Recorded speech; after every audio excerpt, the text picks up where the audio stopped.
Donc, pour Tocqueville, en tout cas, il n'appelle pas ça le sens de l'histoire, mais il y a une fatalité démocratique. Et en même temps, il voit le danger de la démocratie, c'est-à-dire le danger de l'égalité. Ce qu'il appelle la démocratie, c'est l'égalité. Je vous rappelle que, ah oui, quand même, M. Hollande, dans son programme en 60 propositions, que j'ai gardé précieusement, moi, que j'affiche dans ma bibliothèque, parce que c'est bien de s'y reporter de temps en temps, explique que l'égalité est l'âme de la France.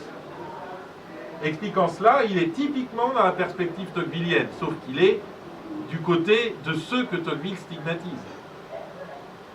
Il veut réaliser ici et maintenant l'égalité comme un fait, et non pas seulement comme une considération sur le rapport inégalitaire, comme j'ai essayé de vous l'expliquer d'après Furet, le libéral. Je cherche en vain moi-même une expression qui reproduise exactement l'idée que je m'en forme. Voilà, pardon. Je pense que l'espèce d'oppression dont les peuples démocratiques sont menacés, ça c'est très important pour nous. Je pense vraiment que là, il faut lire ce texte très attentivement. Ne ressemblera à rien de ce qui l'a précédé dans le monde. Donc on parle de totalitarisme, c'est pas bon, c'est pas le bon mot. Je crois pas. Totalitarisme, c'est un mot italien inventé par Gentile, le théoricien du fascisme, et inventé dans un sens positif. La formule du totalitarisme d'après Gentile, c'est tout pour l'État, tout par l'État, rien en dehors de l'État. Ça peut peut-être convenir, mais c'est un peu plus compliqué que ça. Parce qu'en plus, il y a la technique, il y a les progrès techniques qui permettent à l'État un contrôle qui évite le fascisme. Donc on est plus, à mon avis, dans un État policier, dans un État qui contrôle, que dans un État totalitaire. Mais le fascisme, c'est quand même l'idée qu'il n'y a pas d'organisation légale en dehors des organisations d'État. Et donc, par exemple, ça a poussé Pie XI à négocier avec Duce à propos des organisations de jeunesse. Le Duce a interdit les scouts. Le Duce a interdit toutes les organisations de jeunesse catholiques. Et Pie XI a accepté cette interdiction du moment qu'il y avait des aumôniers catholiques dans les jeunesses fascistes. On ne le dit pas beaucoup aujourd'hui, hein, enfin, il faut savoir. C'est le grand compromis fasciste de Pie XI. Donc le fascisme, c'est toute organisation d'État. C'est pas ça qu'on voit aujourd'hui. Quand on dit c'est du fascisme, non, c'est pas du fascisme, c'est autre chose. On est dans des progrès techniques invraisemblables qui permettent un contrôle des personnes qui est de plus en plus impeccable. Et je pense qu'on est plus donc dans un état policier avec la DCRI, avec des gardes mobiles, etc., que dans un état fasciste. Enfin, bon, il faut être précis si vous voulez. Et on a tellement employé ce mot fascisme à toutes les sauces, moi je préfère l'employer clairement, de la même façon que le mot nazi. Bon, écoutez, voilà, les nazis étaient des monstres. Monsieur Valls n'est pas un monstre, donc le traité de nazi c'est absurde. Monsieur Valls c'est juste un homme très ambitieux qui espère avoir les moyens de sa politique, c'est tout. C'est rien d'autre. Ouais. Là vous parlez du fascisme.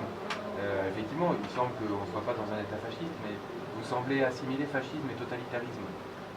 C'est eux qui l'assimilent, parce que oui, eux-mêmes. Parce que Gentile. Voilà, mais Gentile, il revendique le totalitarisme comme étant la réalisation du fascisme. Mais ça, c'est qu'un mot. Enfin, je veux dire, c'est lui qui a forgé le mot, voilà. Mais ensuite, l'acception qu'on a donné au totalitarisme sous Arendt ou sous Raymond Aron n'est pas exactement la même. Il y a volonté de régénération de l'être par assimilation au tout. Alors, pour Arendt et pour Camus. Est-ce qu'on n'a pas un peu ça aujourd'hui dans l'état dans lequel on vit? Il y a quand même un truc très important. Pour Arendt et pour Camus, le totalitarisme suppose les camps de concentration. Oui, ça c'est vrai. Et les deux, hein. Les deux le disent indépendamment l'un de l'autre, donc c'est quand même assez intéressant. S'il n'y a pas camp de concentration, il n'y a pas de totalitarisme. Mais est-ce qu'on n'y tend pas dans la mesure où on veut régénérer, enfin on lit Payon, il veut régénérer l'être humain.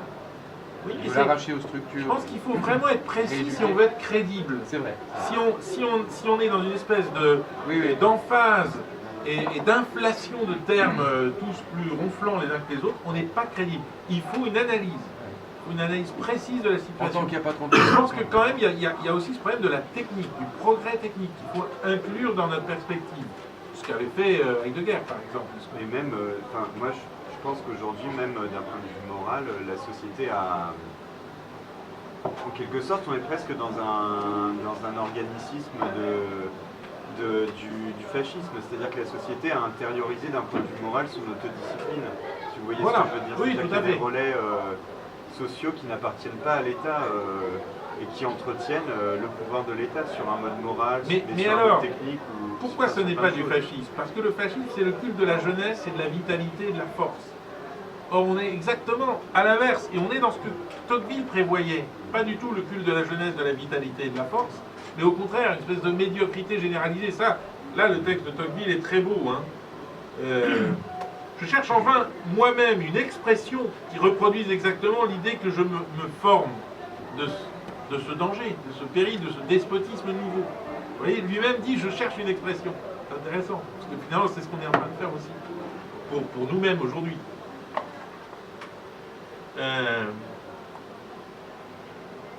Les anciens mots de despotisme et de tyrannie ne conviennent pas. La chose est nouvelle. Il faut donc tâcher de la définir, puisque je ne peux pas la nommer. Je veux imaginer sous quel trait nouveau le despotisme pourrait se produire dans le monde. Ça, c'est le... Là, on est vraiment dans le texte que tout le monde connaît. Je vois une foule innombrable d'hommes semblables et égaux, qui tournent sans repos sur eux-mêmes pour se procurer de petits et vulgaires plaisirs. Hannah Arendt appelle ça les petits bonheurs en français. Petits bonheurs. Et en français dans le texte.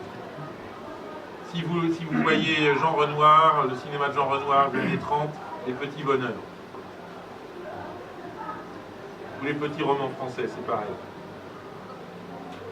Parce que les romans ne sont rien d'autre qu'une manière que la société trouve de se raconter à elle-même. Pour se procurer de petits et vulgaires plaisirs dont ils remplissent leurs âmes, chacun d'eux retiré à l'écart et comme étranger à la destinée de tous les autres. Ça, c'est quand même aussi très fort. Étranger. Ses enfants et ses amis particuliers forment pour lui toute l'espèce humaine. Quant au demeurant de ses concitoyens, il est à côté d'eux, mais il ne les voit pas. Il les touche et ne les sent pas. On dirait qu'il écrit le métro. Il n'existe qu'en lui-même et pour lui seul. Et s'il lui reste encore une famille, on peut dire du moins qu'il n'a plus de patrie. 1840 le texte, 1840. Uniquement par qu'est-ce que la démocratie? L'égalité. L'égalité par le bas, l'égalité niveleuse. Au-dessus de cela s'élève un pouvoir immense et tutélaire, qui se charge seul d'assurer leur puissance et de veiller sur leur sort. Big Brother, mais un siècle avant. Il est absolu, détaillé. Le pouvoir est détaillé. Si vous n'avez jamais rempli une feuille d'impôt, vous comprenez ce que je veux dire. Il est absolu, détaillé. Tout est dans le détail. Régulier, prévoyant et doux. Si vous n'avez jamais fraudé le fisc, vous comprenez ce que c'est que la douceur de l'État. Tu veux payer, pas de problème. Il ressemblerait à la puissance paternelle si, comme elle, il avait pour objet de préparer les hommes à l'âge viril. Mais il ne cherche au contraire qu'à les fixer irrévocablement dans l'enfance, interminable adolescence, trentaine. Il aime que les citoyens se réjouissent pourvu qu'ils ne songent qu'à se réjouir. La fête, homo festivus. Non mais c'est fou, ce type est d'une puissance extraordinaire. Il travaille volontiers à leur bonheur, mais il veut en être l'unique agent et le seul arbitre. Il pourvoit à leur sécurité, prévoit et assure leurs besoins, facilite leurs plaisirs, conduit leurs principales affaires, dirige leur industrie, règle leur succession, divise leur héritage. Oui. Que ne peut-il leur ôter entièrement le trouble de penser et la peine de vivre. On va voir ça, on va revenir sur le trouble de pensée tout à l'heure. C'est drôle d'ailleurs, parce que là, il y a une provocation de Tocqueville, et pour le coup, il s'est trompé, parce qu'aujourd'hui, c'est normal l'euthanasie. Enfin, dans certains pays en tout cas. La peine de vivre. Mais si, justement, que ne peut-il leur ôter la peine de vivre? Oui, mais que de C'est peut-il, l'euthanasie. Ah, maintenant il peut, mais... mais pour lui, c'est une provocation de poser cette question. Enfin, Oui, oui, c'est ça. Rhétorique, Mais enfin, en réalité, on est parti au-delà de la rhétorique. Imaginez, enfin, si vous voyez ce que je veux dire. Oui, tout à fait. Ouais. C'est extraordinaire. Ce texte est fabuleux. C'est ainsi que tous les jours, il rend moins utile et plus rare l'emploi du libre arbitre. Ah voilà, ça c'est Tocqueville. Voilà, alors ça, là vous avez l'aristocrate. C'est ainsi que tous les jours, il rend moins utile, d'abord moins utile, et plus rare l'emploi du libre arbitre. Qu'il renferme l'action de la volonté dans un plus petit espace et dérobe peu à peu chaque citoyen jusqu'à l'usage de lui-même. C'est admirable. L'égalité a préparé les hommes à toutes ces choses. Elle les a disposés à les souffrir et souvent même à les regarder comme un bienfait. Servitude volontaire. Après avoir pris ainsi tour à tour dans ses puissantes mains chaque individu et l'avoir pétri à sa guise, le souverain étend ses bras sur la société tout entière. Il en couvre la surface d'un réseau de petites règles compliquées. Ah voilà, je voulais vous lire ça quand même, parce que c'est beau. Il en couvre la surface de la société tout entière, de petites règles compliquées. C'est compliqué, ça fait partie du jeu. Si vous n'êtes jamais allé à la poste pour affaires, vous verrez ce que c'est que les petites règles compliquées. Extraordinaire. Tout est compliqué pour la poste. Enfin, le truc, voilà, je vais envoyer 50 lettres, c'est compliqué. Alors attendez, vous avez 4 solutions. Alors, bon.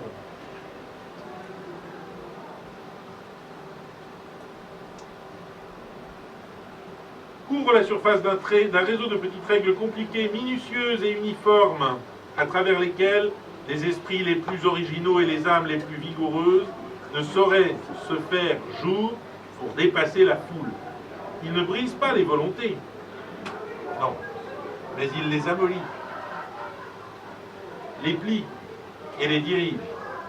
Il force rarement l'agir, mais il s'oppose sans cesse à ce qu'on agisse. Extraordinaire, vraiment extraordinaire. Enfin, voilà. Alors, je devrais vous lire tout le chapitre, il y en a encore 3 pages. Je vous signale ce texte, souvent on n'en cite que des extraits, et pas forcément les extraits les plus intéressants. Donc, ayez à cœur de revenir, c'est donc dans le tome 2, à la fin du tome 2 de la démocratie en Amérique, et c'est le chapitre 6 de la 3e partie du tome 2. Voilà. Alors, le problème, c'est de se demander... Alors oui, donc quel est le remède que voit Tocqueville face donc à l'égalitarisme démocratique et à la tyrannie, à l'absolutisme, au despotisme qui peut en être la résultante? Il ne voit que la culture de la liberté. Et il dit, au fond, c'est en étant libre qu'on tempérera l'égalité. Et qu'on tempérera le despotisme de l'égalité. Et là, on retrouve, si vous voulez, la dimension de l'aristocrate, qui dit, mais l'égalité, mais les rois l'ont cultivée, l'égalité. Depuis Louis XIV, on nous bassine avec l'égalité, sous-entendu, et on persécute les nobles, qui eux refusent cet égalitarisme. Voilà, donc on trouve bien le personnage quand même dans son registre propre. Là.